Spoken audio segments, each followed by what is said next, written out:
In late 2007, the world of men's tennis orbited around two suns.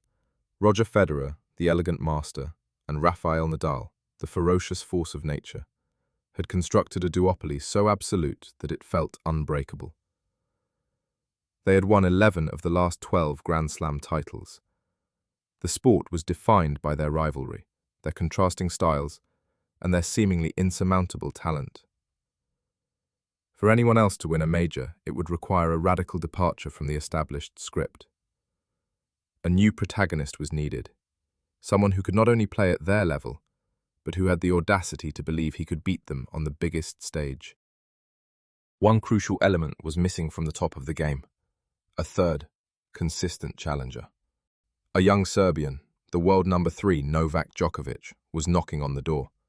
He was prodigiously talented, a brilliant shotmaker with a fiery personality. But questions remained.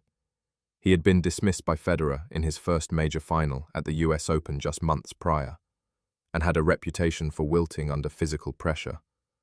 The tour needed a disruptor, but was he the one?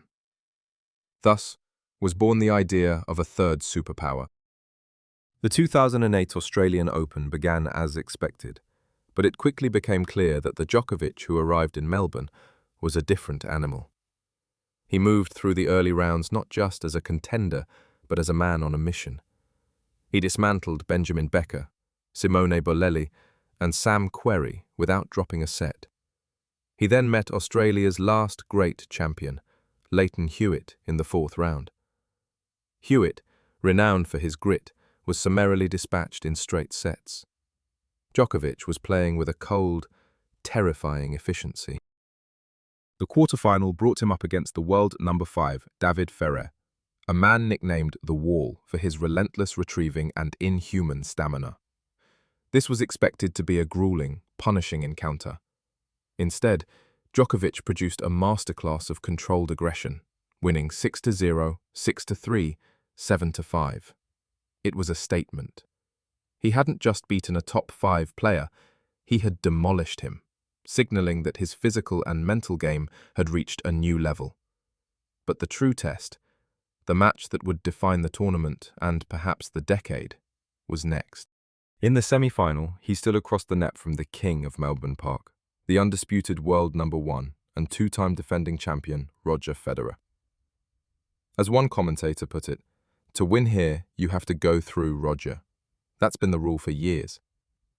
Djokovic, however, was in the mood to tear up the rulebook. Fabulous! One of the shots of the tournament. In a performance of breathtaking power and precision, he did the unthinkable, defeating Federer in straight sets, 7-5, 6-3, 7-6. The aura of invincibility surrounding Federer in Australia was shattered. After the match, a stunned Federer could only admit, "Look, Novak was the better player tonight, and you gotta accept that." Djokovic himself understood the gravity of the moment. He said in his on-court interview, "No, it's just amazing. It's, I think, undescribable feeling, to beat the number 1 player of the world." The final presented a different kind of challenge. Instead of Nadal, his opponent was the unseeded, charismatic Frenchman Jo-Wilfried Tsonga, who had blazed his own incredible path, including a stunning semi-final victory over Nadal. Suddenly, Djokovic, the Dragon Slayer, was the overwhelming favorite. The pressure was immense, and it showed. He lost the first set, 4-6, looking tight and overwhelmed by the occasion. But this was the new Novak. He didn't crumble. He dug in, absorbing Tsonga's explosive power and methodically turning the tide. He took the next 3 sets, 6-4, 6-3, 7-6. Upon winning the final point, he fell to the court, the raw emotion pouring out. He had done it.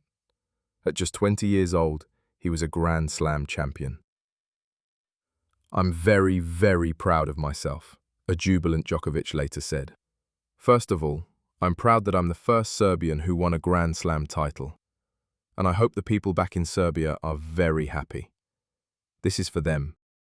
This victory was more than just a trophy. It was the crack in the foundation of the Federer-Nadal dynasty. The Australian Open of 2008 will forever be remembered as the tournament where the Big Two officially became the Big Three. Across 15 years, Djokovic would use this win as a springboard, creating a definitive record of dominance, eventually surpassing his rivals in the Grand Slam race. Fans and analysts have endlessly debated the biggest moments in tennis history, but few carry the seismic weight of that semi-final against Federer. It wasn't just a victory for Djokovic. It was a signal to the entire sport that the script had changed forever. A two-man show had just found its third, and arguably most disruptive, lead actor. As one journalist wrote at the time, "We came to Melbourne to watch a rivalry. We leave having witnessed the start of an era." Thank you so much for watching this video. It really does mean a lot to me. Make sure to like, subscribe, and comment what you think about 2008 Australian Open winner.